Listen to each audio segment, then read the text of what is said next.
Part of the reason this is an unprecedented time is because we now have a black populace that is far less educated than we were 50 years ago.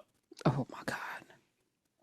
Far less, Yes. even in terms Yes. of just socially what to expect in terms of how racism moves, how racism acts, how you act in the face of it, right? People, we really have a populace now that is literally, I mean, literally in shock. And they're in shock because they never ever believed they would have to live this. We're ready. We're prepared. Do not give in to fear. We are fearless. This is not the time to be afraid. This is a time to stand up and fight back and to resist any temptation for them to divide us. We're in this together. The rule of law is on our side. We will not give in, not give up. We will not capitulate. We will not bow. We will not bend. We will survive.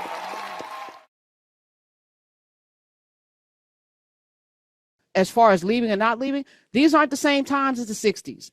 These ain't the same times as Hurricane Katrina with George Bush. These aren't the same times as Eisenhower. This is something none of us have experienced. And yes, our great grandparents lived through enslavement, where they had Supreme Court justices that own people and presidents that own people. Right. That's not even this now. Not that I'm not even, and we can't even compare the times because we're in this right now. So people can be scared because there's nothing wrong with fear. It says fear, be angry and sin not. You can be afraid. Courage is acting in the face of fear. That's true courage. Right. I'm not telling anybody to cower. You're going to stand up. But I think it's unreasonable, maybe Dr. Black, you can check me, to expect people to watch what's happening, sentient beings, people who know history, people who know what could come next, and not be concerned and afraid. I'm not saying anybody should sit down and not do anything. I'm not even saying people should massively leave. I don't feel compelled to do that. I believe this is light and momentary. I think this too shall pass. I don't know though, because we've not been here before. We haven't been here before. So I don't know how this is going to end, but I do know if we don't do something, it's going to be a whole lot of hurt and pain, and people should be concerned about that. Don't you think? I absolutely think. And in fact, not only should people be afraid, I think I would advise people to be afraid. And the reason I advise people to be afraid is because we're living in a day and time where we're living in a country and under an administration that will literally dismantle absolutely anything that has anything to do with black people whatsoever, and does it on not only a public front, but actually tries to do it as an act of law. And I think it was so important what you said too, Karen, in terms of like, this really is unprecedented times. And for two reasons, at least for me. One of those is, and some of this is our own error, but it's still true. Part of the reason this is an unprecedented time is because we now have a black populace that is far less educated than we were 50 years ago. Oh my God. Far less. Yes. Even in terms of just socially what to expect in terms of how racism moves, how racism acts, how you act in the face of it, right? People, we really have a populace now that is literally in shock. And they're in shock because they never ever believed they would have to live this. I keep hearing people say, are we in Jim Crow time again? Yeah. The problem, though, is we didn't prepare a Jim Crow populace. Correct. And so folks don't have the slightest idea what in the hell you do in a Jim Crow time. Our grandparents knew, but our children don't. Right. Because there's when I talked last week about the anniversary of Fannie Lou Hamer showing up to Atlantic City, this is a woman who was on a ship, like she didn't have a college degree or heavy education, but she knew organizing. Absolutely. She knew what to do. I mean, even little Claudette Colvin, who was on that bus, that 16-year-old who refused to give up her seat, knew her rights. We talked about the lunch sit-in in Arkansas. That's right. At the Cat's Diner. That's right. There was a children's division of the NAACP because they knew what to do. Absolutely. And they knew that they were preparing the children for a certain kind of world. We really believed that we didn't need to do that anymore as a result about 20, 30 years ago. The problem, though, is these children woke up in that world. Correct. They woke up in that world, and now it's like, oh, my God.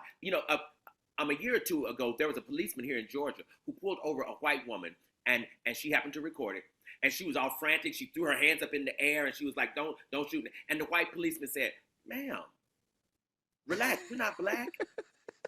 Yes, I remember that. You're not black. What? You know, and so what I'm saying here is, for that reason, it's unprecedented. But there's another reason it's unprecedented also that is extremely important, and that is when racism takes a new transmuted formation and most people cannot read it. That's right.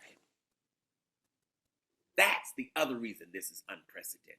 Because now, if you don't understand how the policies are actually dismantling Black life, not people, the policies, so that if people can seem innocent, and some kind of way, Black life is still being diminished, it's still being dismantled, because people have learned how, for all practical purposes, to let the robot do it. Let the algorithm. Absolutely. Let the algorithm do it. Yeah, no, you're so spot on. And if you feel so strongly about it, do something. You know, create the apparatus to solve the problem that you see. I'm not just talking here. Right. You're not just talking. That's right. Right. This is a talk show, I guess, you know, but bring a brick when you come, That's please. Right. That's right. 866-801-8255. This is about being elected. What are your receipts? Because this is the time. I don't give a damn who you are, what you look like, how nice you are. I never did care, by the way, because I'm, you know. But yeah, now it's receipt time. What have you produced in our community that makes you worthy to lead? That's right. In any facet of government. Right. And I ain't got to like you. That's right. Okay, this is not a popularity contest. It's not. It's not. But I gotta believe in your conviction.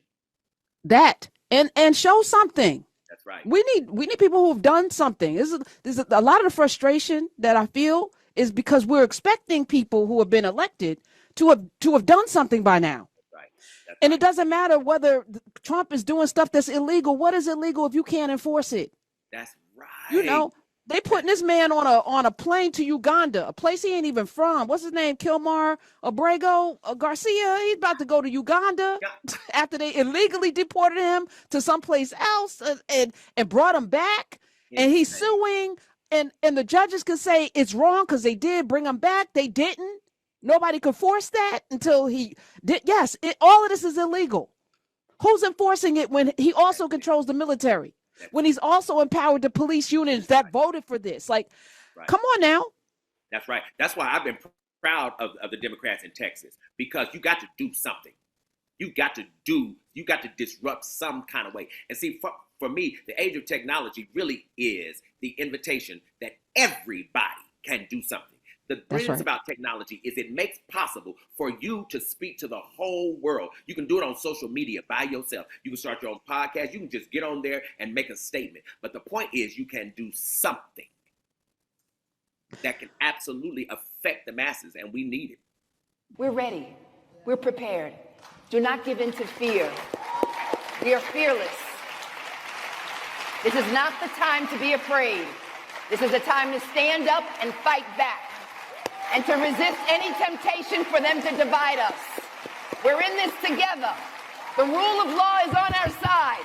We will not give in, not give up. We will not capitulate. We will not bow. We will not bend.